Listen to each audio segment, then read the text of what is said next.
Hi everyone. For this week's reading for The Great Believers, around the second 100 pages more or less, we're going to talk about some allusions, some important things that come up, some things that I just would point out if we were together in person. It's going to be less than the first week's reading for a good reason, and this is very common in itself within the world of literature. If you're a fan of fantasy, for example, you know that in the beginning there's a lot of world building. You have to establish a lot about what are the rules of the fantasy world that you're in, what are the new terms, what are the new beings that people might not be familiar with. Not to the same extent, but there is something similar in fiction, general fiction as well. You have to kind of build up the world that you're in. So sometimes this takes the place with allusions. That's why we saw so many in the first part, because we started to get to know what our timeline was. In this case, what were our timelines, plural, who our characters are, what our issues are. All that to say, in this second chunk, we really just dive into the characters. We're a little bit more insular now that we have context. So I've got some stuff to share with you, definitely less than last week though. All right. So first one, is a quote from page 120 that makes a good reference that we'll want to keep in mind for our next blog assignment. We will be talking about music referenced. So we've talked about visual art referenced in The Great Believers. We will do something similar with music. So here's one great example you could use. The quote says, "Yale had imagined that a person named Roman would be built like a soldier, but the young man who stepped inside half frozen was small and blonde, Morrissey glasses magnifying his eyes." So if you don't know, this is Morrissey. That's who the reference is. It's another time-sensitive reference to really root it into the 80s, although the Smiths became popular again or never stopped being popular, depending on who you ask. Not here to start any music drama. Just saying, this was originally something that really would have rooted them in a certain timeline. He was a singer for the Smiths, and this is not directly said by Rebecca Mackay, but I feel like this implies a lot about the certain tone or mood of the person, and I think it matches the music a little bit. If you're not familiar with them, go ahead and check them out. Another piece of insight that we get into Roman is through the artist named Baltus. He was a Polish-French artist. He was the focus of Roman's study, so we know that this was the person that he spent most of his academic work on. Baltus was a complicated person, to say the least. Here are a few of his paintings. You may have noticed that all of them have children in them.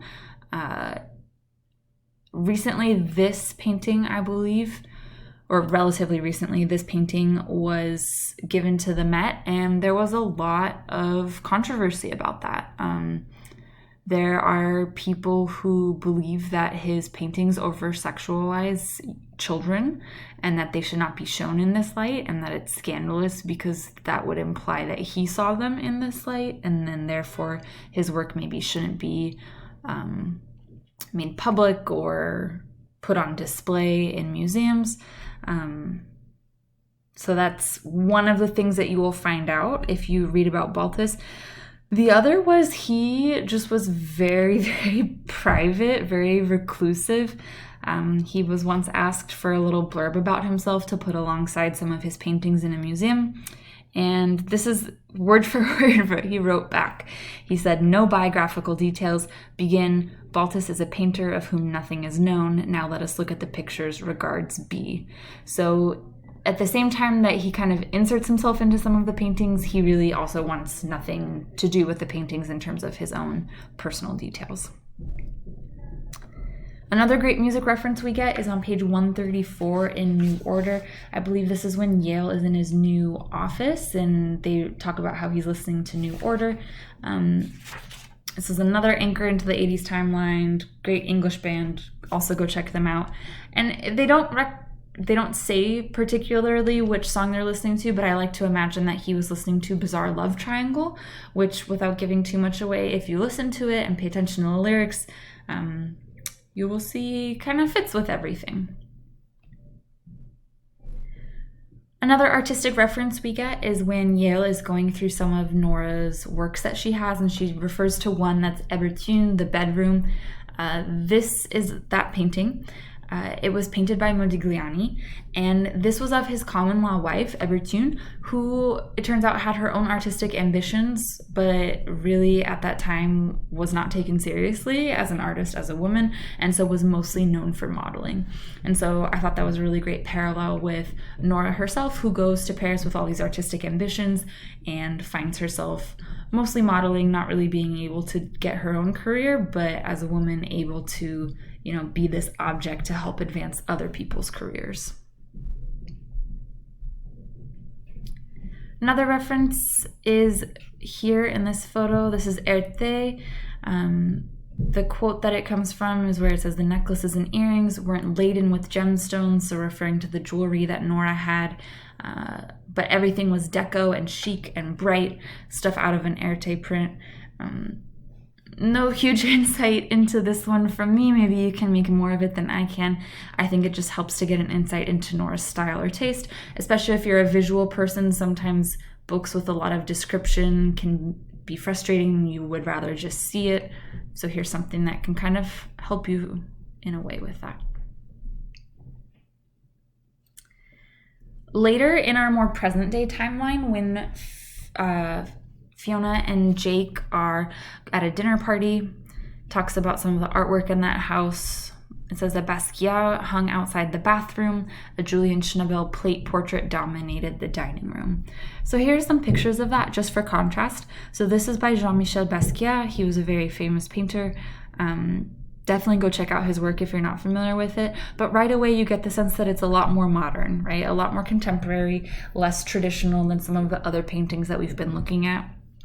Same also with this one, where maybe the subject matter is fairly traditional. Again, we're back to kind of the traditional portrait. However, I don't know how easy it'll be for you to see in this picture, but you can kind of see up here around the forehead, this is made out of broken plates that I believe were placed down and then painted over. So I think it helps to, again, show a contrast in the timelines that we're in, and then also kind of this evolution of the art world in the same way that things have kind of moved on from Nora's Paris that she remembers so fondly.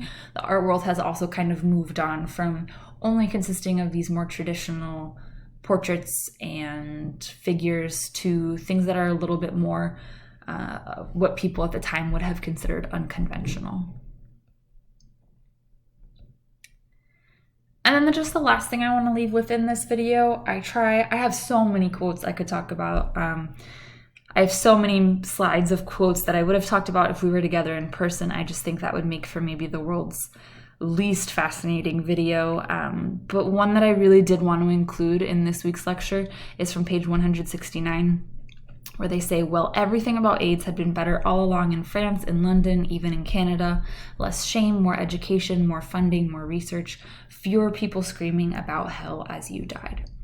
And I thought this was really interesting because it's a good reminder that this story isn't strictly relegated to the United States. So even though our characters and most of our time focuses on the United States in this story, it's not something that only happened in the United States. This is a good reminder that this was not an isolated phenomenon.